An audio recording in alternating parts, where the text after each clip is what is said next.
Okay, so let's get on with it. Hi, my name is Julian, and what we're going to be talking about today is a little bit you may have seen earlier. A lot of people who were presenting in this conference were talking a lot about the exploitation, the attack portion. What we're going to do is come at it more from the point of view of investigation and how you hunt down in our case, a wireless moocher. Okay, so a little bit about my company, because since they sponsored me here, they expect that I do the obligatory plug. We're basically a IT security certification body for two certifications, the OSA and the OSWA, and we also do a lot of R&D work with regards to various security tools. And I think this is fading in and out. Tell you what, just to make things a little bit easier, I'm going to just raise my volume, so if you guys can't hear me, I will just let me know and I will actually speak louder, okay? So we also do things like penetration testing specifically, so if any one of you are interested in approaching us later on for any kind of training or penetration testing projects, please feel free to myself or my associate over there, okay? Testing. Yes. Sorry, just in case. No problem. All right, first of all, let's get into the nuts and bolts of things. I'm actually going to give you a little bit of a practical demo later, okay? But we're just going to set the scene, give you a few definitions, all right, and give you the whole shebang and the reason why we felt compelled to release a tool like MoocherHunter. This definition is taken from the Free Dictionary. Obviously, a lot of you may be familiar with the term mooch, i.e. to steal. Most of you would probably look at it from the viewpoint of stealing internet access, but the internet access is actually just a small portion of it, because it's really the reason for someone stealing internet access can be very wide and varied, and I'll actually get through a few of those reasons in a bit. Essentially, unauthorized access of any wireless network is the aim of a moocher for whatever purpose, okay? And why is this possible? Well, you have things like unsecured access points. Obviously, if you ran a tool like Arrowdump, a lot of you would be familiar with that tool, all right? It comes with the ACRAC suite. You would find a lot of open access points, okay? You'd also find weakly secured access points, i.e. those with web encryption, or even WPA PSK or WPA2 PSK encrypted access points, which have easy to guess passphrases, okay? So, yes. Yeah, okay, sure, no problem. All right, they insist I speak on the mic, okay, so bear with me. All right, and obviously we have access points or other kinds of wireless broadband routers with vulnerabilities, okay? So in all these three cases, you'd probably lead to a situation whereby a moocher would be able to take advantage of your wireless network. So the question has always been, how pervasive is this kind of activity? Well, this report over here on a news site called Channel News Asia, which is a fairly visited, fairly well-known website covering nothing but news. It's sort of like Asia's CNN, so to speak. They basically gave a stat that said moochers make up an estimated 5 to 10% of the wireless traffic, and they said that residential owners would be more vulnerable in many cases as compared to enterprise users. But the fact of the matter is a lot of enterprises are themselves not either securing their wireless well enough, i.e. they're relying on web and so on, or they are relying on things like WPA2 PSK or WPA PSK. Okay, so they are, in essence, if you can crack their wireless network, they're no better protected than a residential network. Now, the problem which really gave us pause for thought and led to the whole creation was the fact that there was a difficulty in tracking offenders. In fact, a lot of cases, like say, for example, if the BSA, the Business Software Alliance, or the RIAA were able to track an illegal file share or stream of file sharing down to a particular IP, that's about as far as they got. They got to the access point, or they got to the wireless broadband router, and then they had to do some forensics on the person who owned that wireless broadband router, and what happened is they couldn't find anything. Why? Someone had basically gotten onto the wireless network and started mooching and basically used their wireless network for illegal file sharing because they were pretty sure that no one would be able to bridge that, what we call last mile, between the access point and the actual attacker. Okay, so this particular guy over here, Gerald Tan, he was a very famous case. He was the first case in Singapore, right, to be actually arrested for mooching, all right? And his was pretty obvious. He was basically caught along the streets of Singapore at something like 3 a.m. or 2 a.m. with a laptop walking around going like that. So the question is really, a lot of people think, well, free internet access, no harm, no foul. I'm not bleeding you to death. I'm not creating any kind of inconvenience beyond just, loading up on your internet bandwidth. But then we start getting to a little bit more devious acts. For example, credential information theft.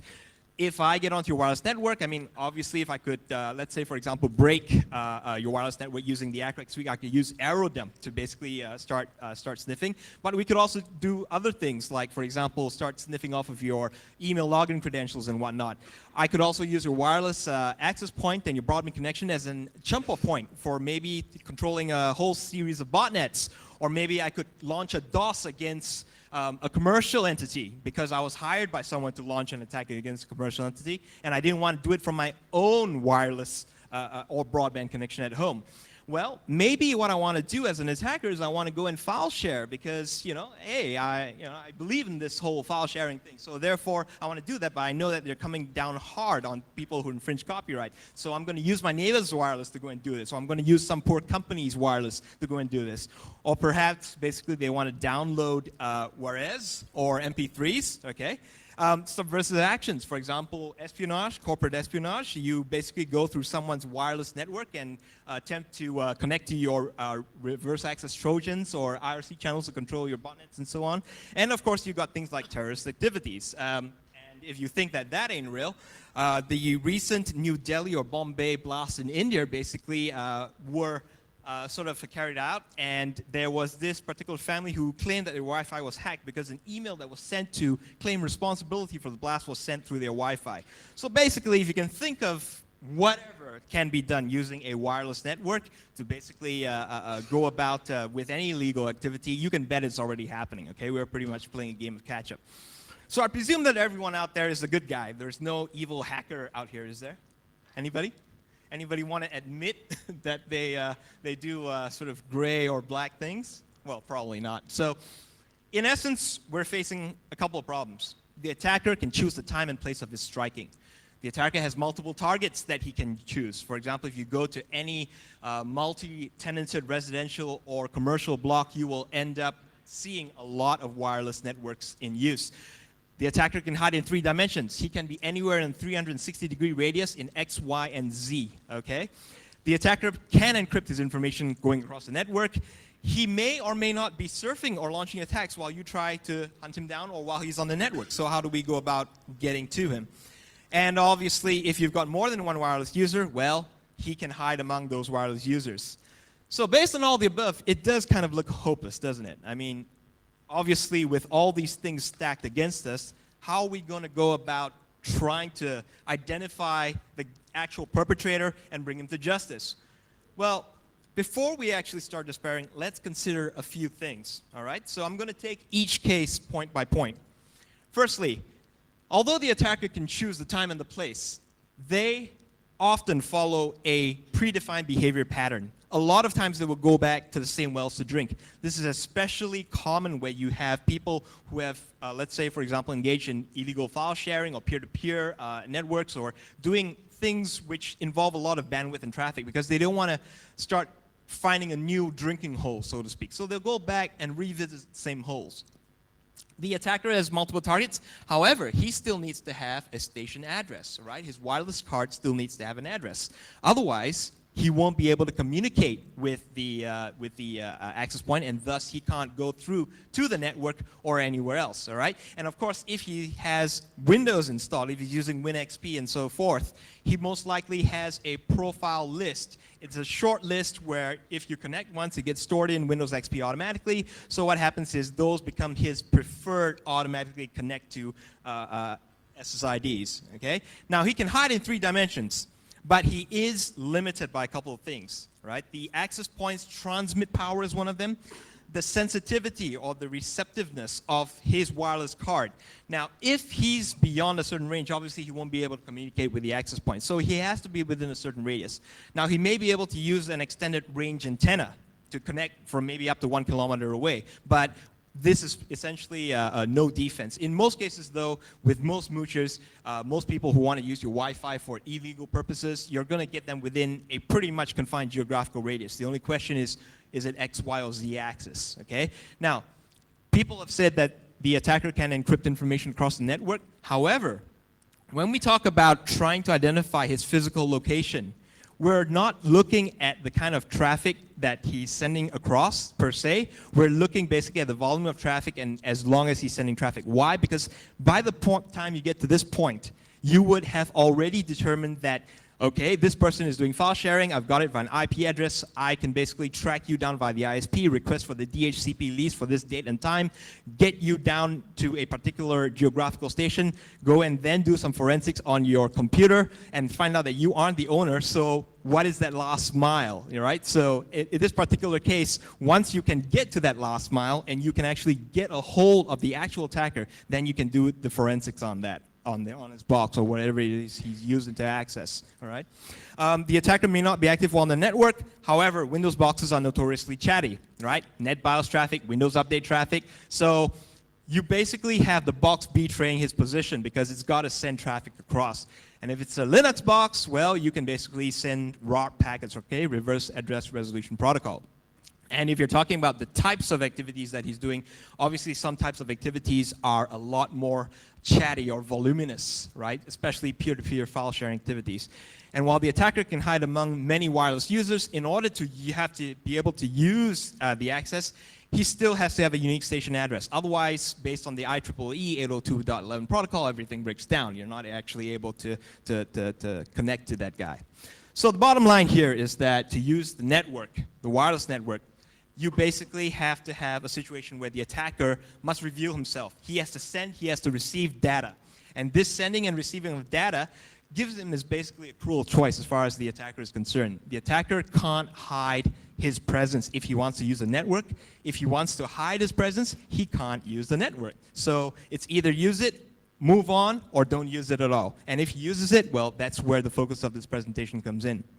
Now, we've actually got some people coming to us saying that, well, you can't really track him, you know, because number one, there's all these things that are working against you. You've got reflection of wireless signals, you've got refraction, right? You've got diffusion.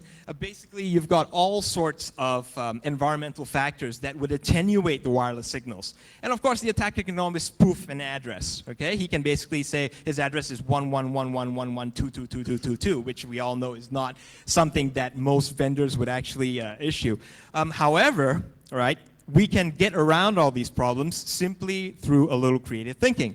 The first of which, apart from the tool, is that we have to use what we call a sprint and drift approach. Now, this was basically done by the submarines of the US Navy. What they do is very similar to how they do it. What they do is they actually go to a particular spot and listen, right? Spend a little time there listening, and then move off to another spot and listen over there. So that's the technique that you would have to use when using a tool that like MoocherHunting that we're going to actually show you in a little bit.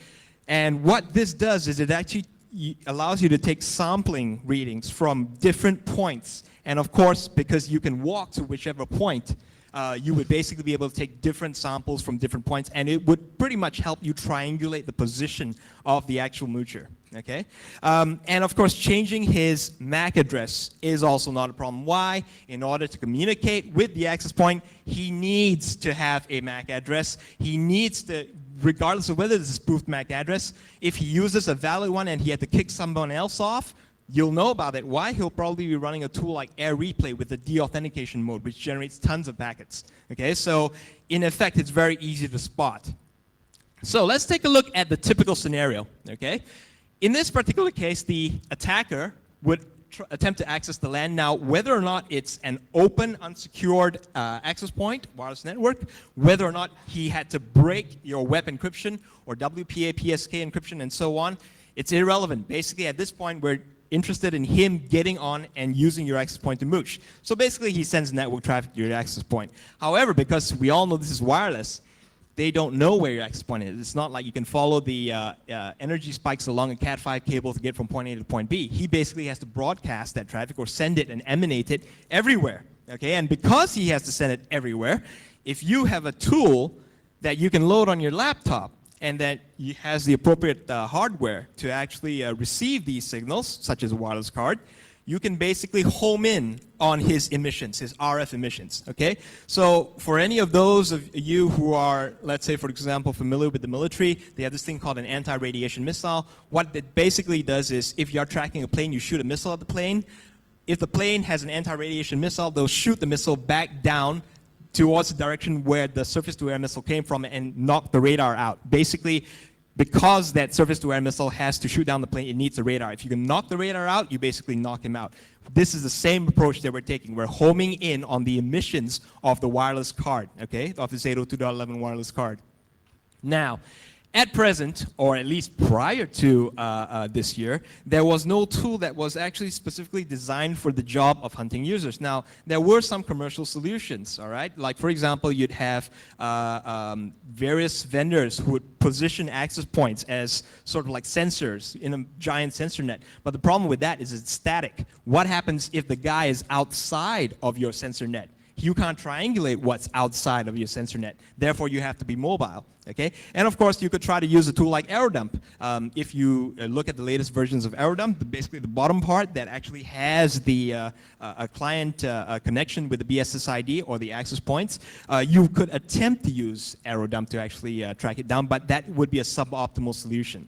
Okay? And you also have other vendors who basically tout iPACs or some other PDAs with wireless cards and omnidirectional antennas. The only problem with that is omnidirectional antennas are by their very nature designed to receive everything equally, all right, from all directions. It's not directional. It doesn't actually help you determine what signal is coming from what direction, okay? So in this case, the so-called RF donut, i.e. that pattern of RF receptivity and emissions, it may get flatter if it's high gain, you know, omnidirectional, but it is still a donut, all right? What you really need is some solution which is, number one, free, from the point of view of software, and which can use existing equipment, such as your laptop, your wireless card, or any other directional antenna that you have out there. So this leads us to the point of the presentation today, MoocherHunter. Now, we've released MoocherHunter earlier this year, but it was to a closed-door session of the Singapore police. So you guys are actually the first people outside of that closed-door session to actually get this in public, okay? It's dedicated tracking software that helps you hunt down anyone who is using a wireless network. It could be a legitimate user. It could be a moocher, all right? It doesn't matter. As long as he has a MAC address, a station address, and he's using your access point to send data across, basically MoocherHunter would enable you to hunt down his physical location. Now, MoocherHunter doesn't just rely on just pure data frames. It also correlates various other frames, for example, management frames and even control frames coming from the particular attacker. And as we all know, if you're doing any kind of 802.11 communications, you need control and you need management frames. So those also help you hunt the guy down. And best of all, obviously, it's free. Okay, we don't charge for MoocherHunter. It's available as part of the free auditing toolkit that you can download from that URL up there. Okay, unfortunately, for some of the people who are asking us whether we intend to provide it as a standalone tool, it's basically bundled in as a tool with the toolkit. Now, the reason for that is because it's actually more efficient for us to actually maintain the tool that way. Okay, so based on what I've mentioned, all right, you have the tool, you have the sprint and drift technique, and you need to have some relevant hardware. And that relevant hardware basically is just the last link in the chain. Now, MoocherHunter itself, the software, has an interface which is run on what we call ncurses, okay? And it's basically running off of your laptop. You look at the screen and it gives you directional weighted cues as to where the attacker is depending on where you're pointing your antenna, all right? Now, these directional weighted cues, which I'll show you when we get to the demo, basically allow you to gather quite a little bit of information with regards to how you would determine whether it's a reflected signal or whether it's really coming true from a particular direction or whether you're just actually going away from that particular guy. Okay? Now, this is a shot of the actual hardware. Obviously, that ain't me in the picture. That's my associate, Chris. You can see that he's using a directional antenna, much like this guy over here. All right, and he's actually got it connected to a wireless card, PCMCIe card that's connected to his laptop. Now, you can get any of these from eBay, or if you're feeling adventurous enough, we have a presentation on our website that you can download called how to build your own antenna. You can make your own external antenna and then basically connect it to your wireless card, okay? So you need all those things. You need the hardware, you need the tool, you need the technique. And pretty much with any kind of ingenuity, you can get all of them on the cheap, all right? So at this point, what I'm going to do is I am going to show you the interface of MoocherHunter. I'm going to show you MoocherHunter in action. And if we got time to spare, I'll give you an actual video of field trials that we actually did so you can see the technique in action, okay? So give me a moment here while I bring up my console. Okay, as you can see here, is this big enough for everyone? Can everyone see, or do I have to make the font bigger? Everyone all right? Okay, I see lots of nods. Okay, that's good.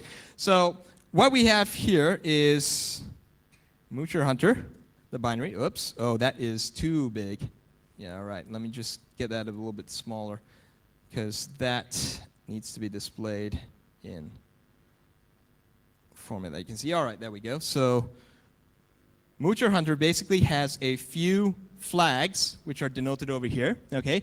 There's an interface flag, all right, which basically tells your machine what interface you want to use MoocherHunter on, because obviously only one of your cards may have an external antenna jack. The chipset flag over there is absolutely required.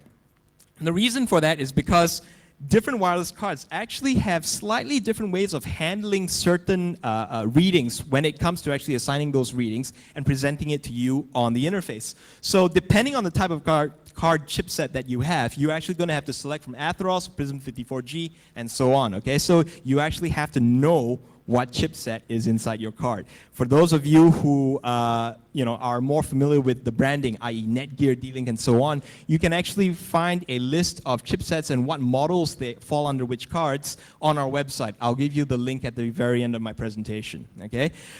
There's also another flag called -T, right, which basically specifies the BSSID of the AP, which you want to start doing your track on. Now, the reason for that is because you may not know the Moocher's MAC address to begin with. What you want to see is you want to see how many people are actually connected to your access point. Whether they are legit users, whether they are Moochers, we don't know at this point. So what we do know is that you, as let's say the owner of the access point, running the access point, you would know your BSSID, you know your access point's MAC address. So you essentially put it inside here, and then from there you'll see who's associated with it. We have another flag, right? This is basically the what we call the active track version called -M. This is, let's say, for example, if you halfway doing your track, you notice that, wait a minute, this guy is not there anymore. Maybe he moved to a new access point. Instead of doing a -T, you now know his MAC address that you're trying to track, and you can assign -M, and then you actually track him, and you don't need to know which new access point that he's connected to, okay?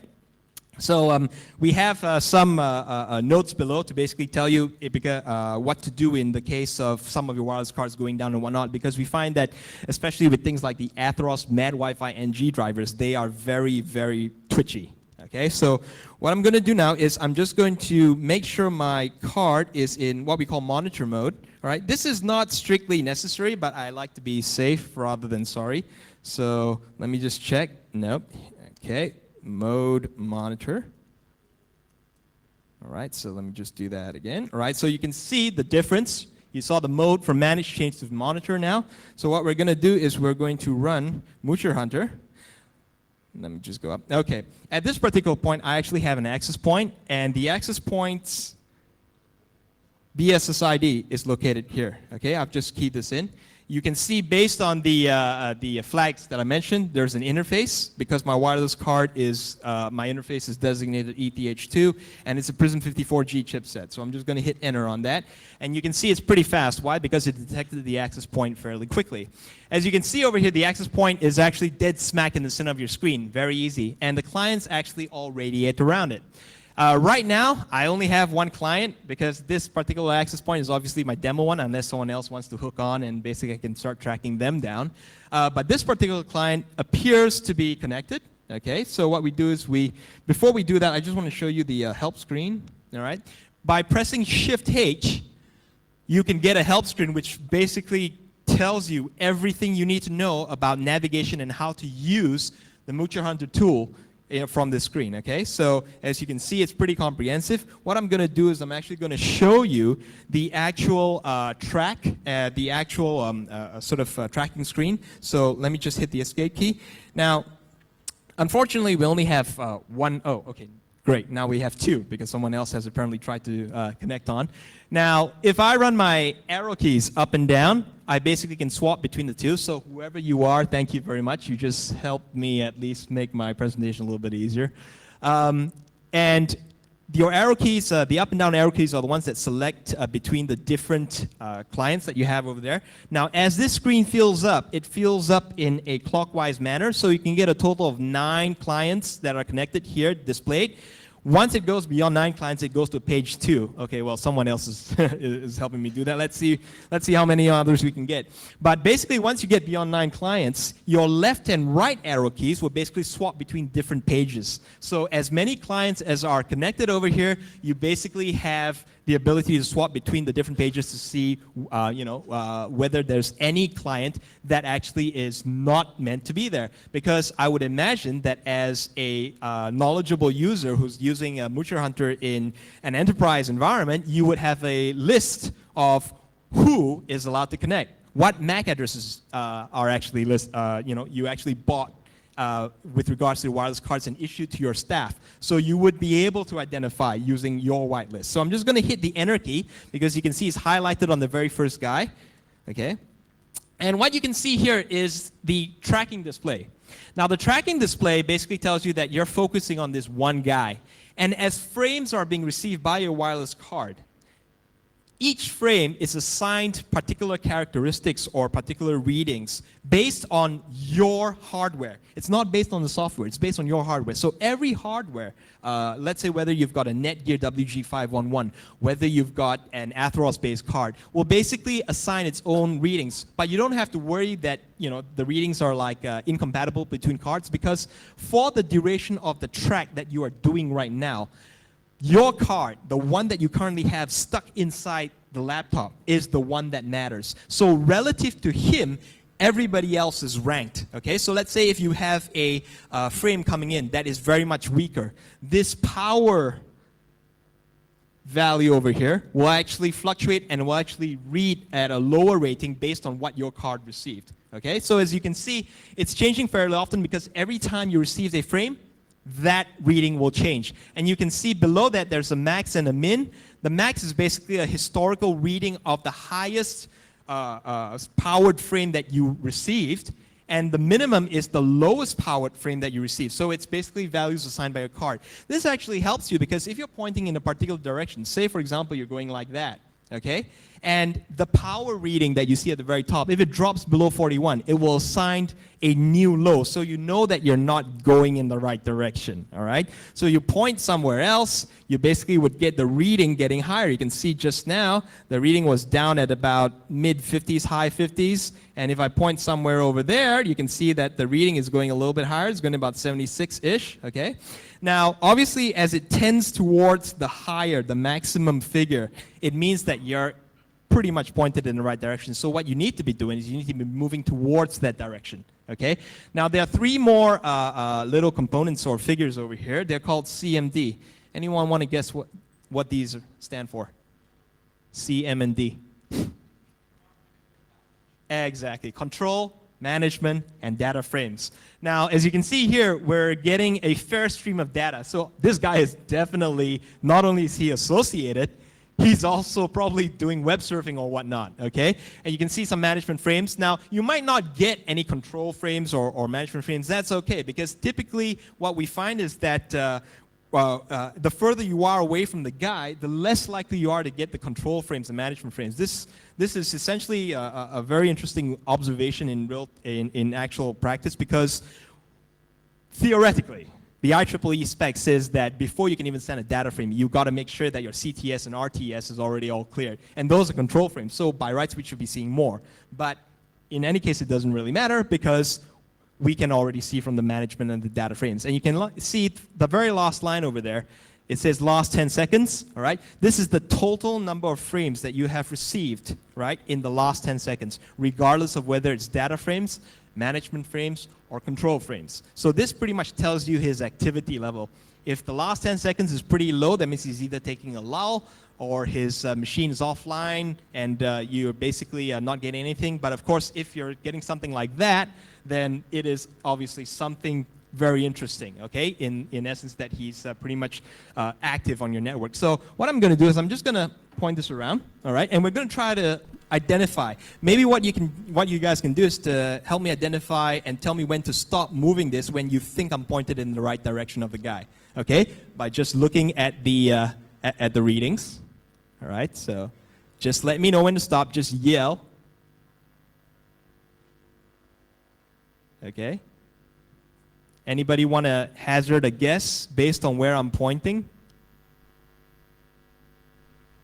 What you need to do is you need to see this relative to the power as I move. Okay, where it starts tending towards the 80 mark. Okay, like for example right there. Okay, so he's probably somewhere in that direction. Now, if you want to see whether he really is in that direction, we can prove it to you. Chris, could you get up and walk over there, please?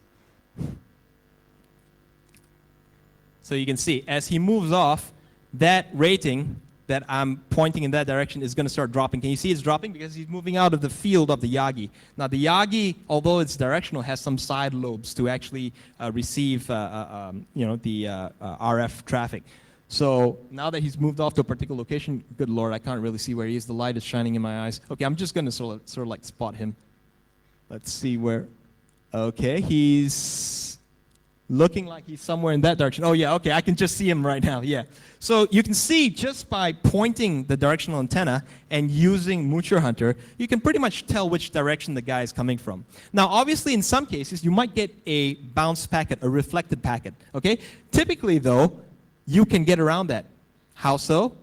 Sprint and drift. Simply plug yourself up from this location, take your laptop, walk to another location, and take a reading from there. And based on the locations, if you take a reading from each location, what you're going to end up with pretty much is, in essence, a triangulation effect. This location, you point there. If you walk over that side, most likely you're going to get a reading on that direction. So pretty much as you walk around, you get more and more triangulation readings, and you can pretty much walk towards accurately where the guy is. Now in actual field trials, we got down to a positional accuracy of about 2 meters, all right? And this was in very, very high density environments. We're talking about basically high density residential environments like condominiums, HDB flats, which for those of you who aren't from Singapore, HDB is like massive public housing where they got like 400 people in a block, that kind of thing, 400 units in a block.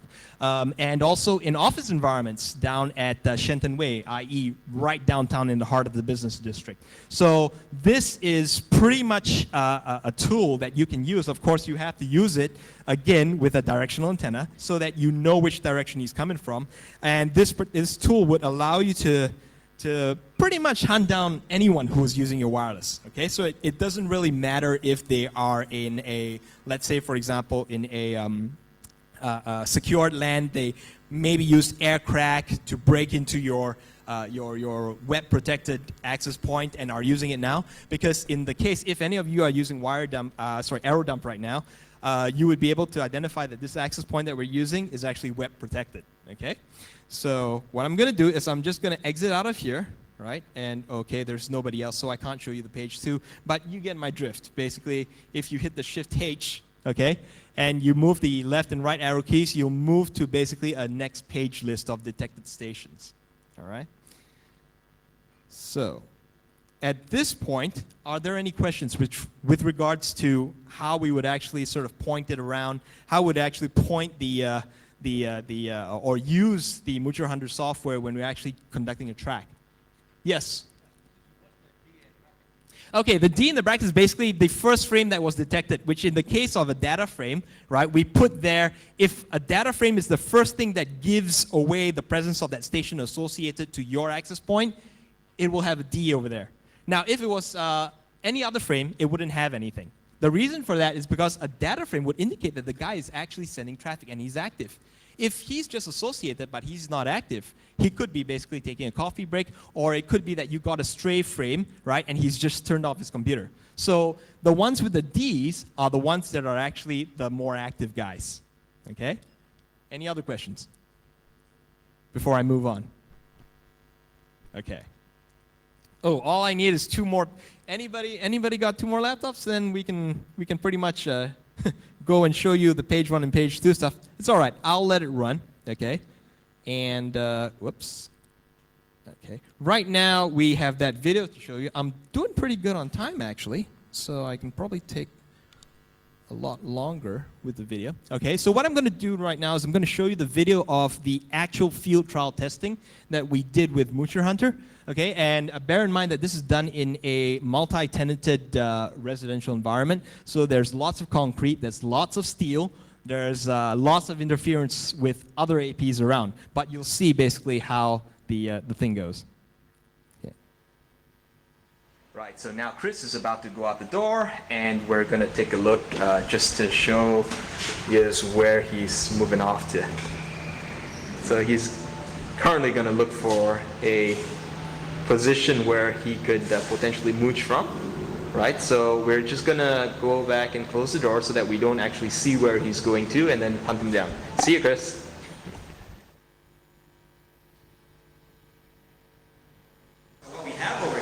Our laptop with a highly directional antenna. You can see that I'm actually connected to a wireless card with an external antenna jack. So what we're going to do right now is we're going to go and find out where Chris has gone to. Okay? So work with me.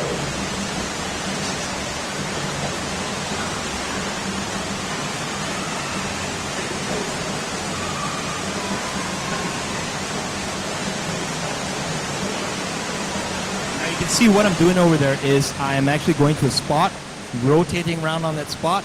That's the drift right there, okay? And I'm taking readings, and of course, MoocherHunter tells me that he's in a particular direction.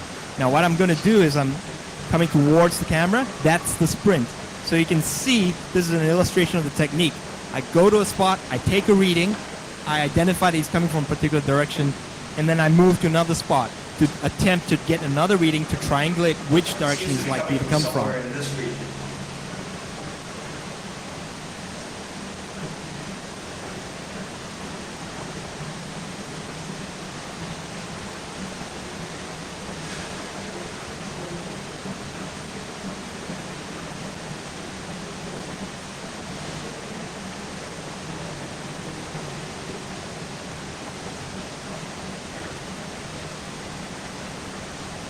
Seems to be coming from downstairs. Okay, I'm going to go and see whether he actually is downstairs. Most likely he might be hiding in some sort of apartment or something.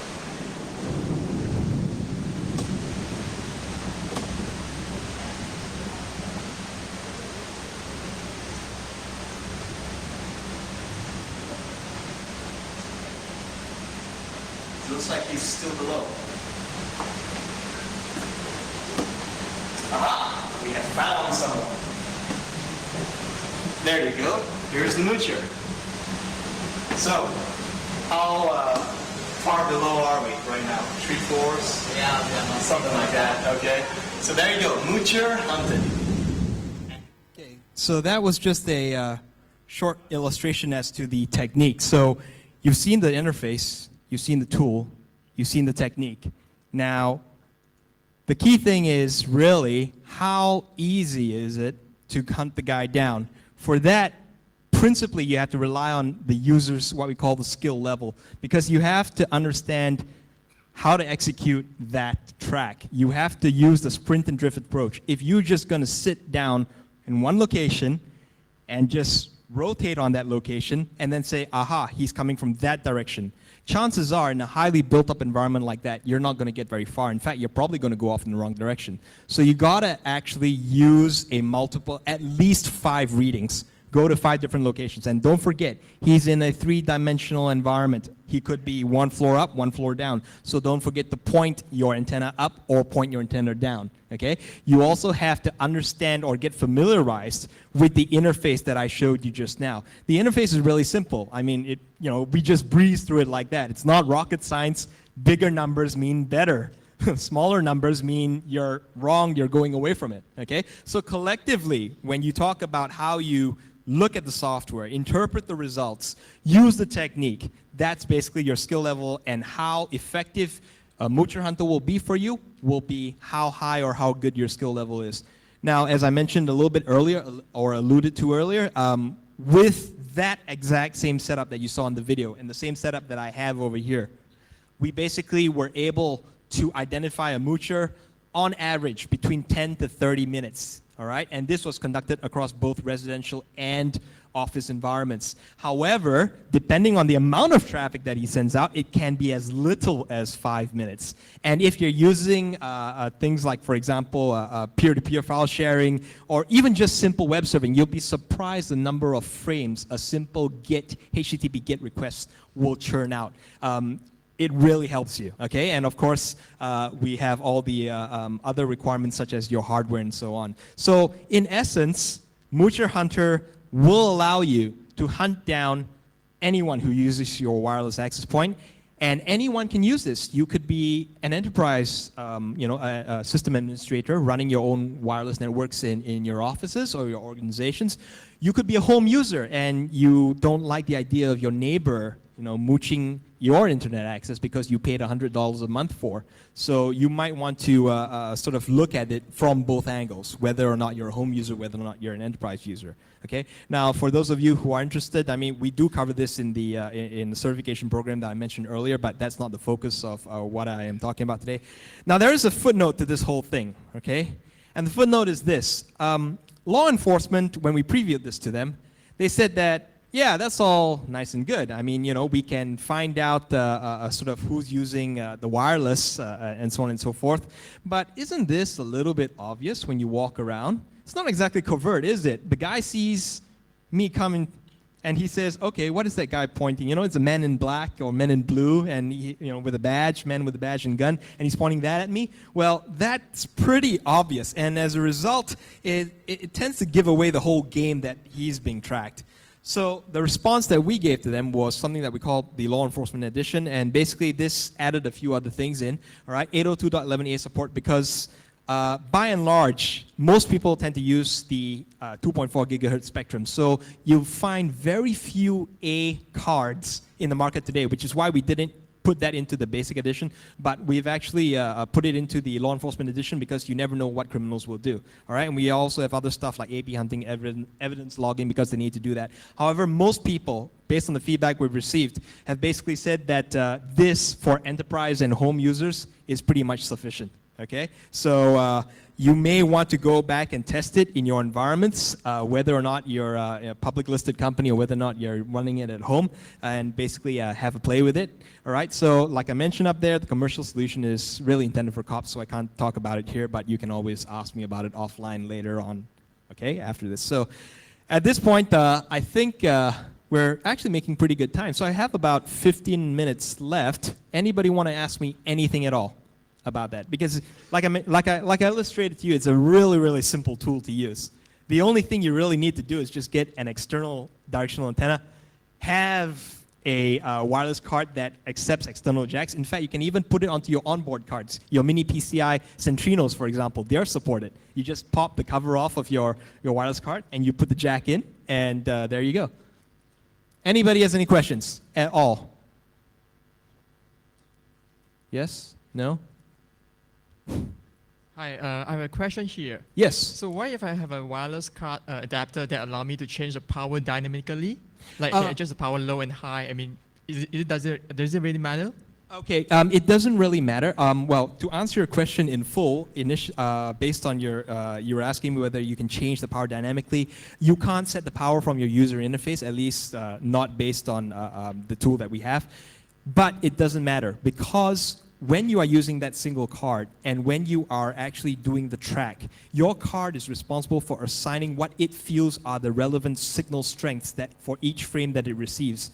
As a result, that sort of gauge or that scale that it's using is going to be constant all the way throughout the lifetime of your card. And therefore, when you actually point it, let's say in this direction, and if you point it in that direction, you can make a very accurate assessment of the difference in signal strength between that direction and the difference between that direction. So it doesn't really matter whether or not you can or can't change your power rating, even if you could, but in this case it doesn't matter.